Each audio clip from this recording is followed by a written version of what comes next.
இப்போ இருக்க கிட்ஸ்லாம் தான் தலையா தளபதியா அப்படின்னு நடிச்சிருக்காங்க. நாங்களாம் அந்த டைம்ல அப்சரா பென்சிலா இல்ல நடராஜ் பென்சிலா அப்படின்னு அடிச்சுப்போம். ஆக்சுவலி உங்களுக்கு ஒரு சீக்ரெட் தெரியுமா? இந்த 2 பென்சிலுமே ஒரே பிராண்ட் தான். விச் மீன்ஸ் 2 பென்சிலுமே ஒரே கம்பெனில ஒரே மெஷின்ல தான் தயாரிக்கிறாங்க. பட் பேக்கேஜிங் தான் டிஃப்ரெண்ட், நேம் தான் டிஃப்ரெண்ட், பட் சேம் பிராண்ட் தான். 3 ஃப்ரெண்ட்ஸ் இருக்காங்க, ஜெர்மனிக்கு போறாங்க. பென்சில் எப்படிலாம் பண்ணணும் அப்படின்னு சொல்லிட்டு அந்த ப்ராசஸ் கத்துட்டு வராங்க. வந்து ஹிந்துஸ்தான் பிரைவேட் லிமிடெட் அப்படின்னு சொல்லிட்டு இங்க ஆரம்பிக்கிறாங்க.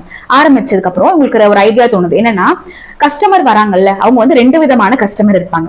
ஒருத்தவங்க பிரீமியம் குவாலிட்டி இருந்துச்சுன்னா மட்டும்தான் நல்லா இருக்கும், நமக்கு கெத்தா இருக்கும், பிரீமியம் குவாலிட்டி வாங்கினாதான் கெத்து அப்படின்றவங்க ஒருத்தவங்க இருப்பாங்க. இன்னொருத்தவங்க பட்ஜெட் ஃப்ரெண்ட்லியா வாங்கணும் அப்படின்னு நினைப்பாங்க.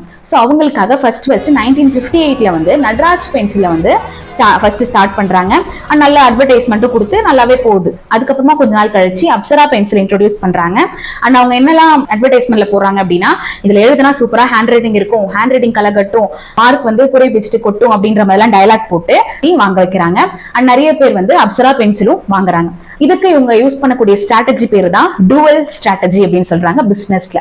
அண்ட் நீங்க வந்து உங்க சின்ன வயசுல அப்சரா பென்சில் யூஸ் பண்ணிருக்கீங்களா இல்ல நடராஜ் பென்சில் யூஸ் பண்ணிருக்கீங்கன்னு கமெண்ட் பண்ணுங்க.